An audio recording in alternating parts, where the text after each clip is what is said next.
the door. I know that Cindy's gonna cry when I ask her to give back the ring she's had so long.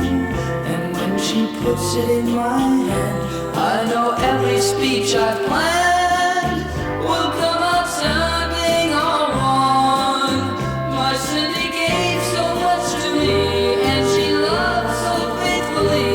Oh, I never meant to hurt her so. But although she's not to blame, somehow I don't feel the same. So I've got to let her know. I know Cindy's gonna cry when I tell her, and I may cry a little too.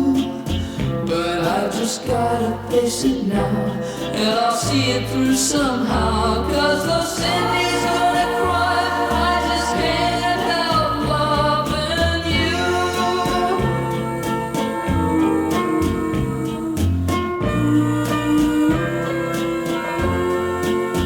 But I just gotta face it now, and I'll see it through somehow.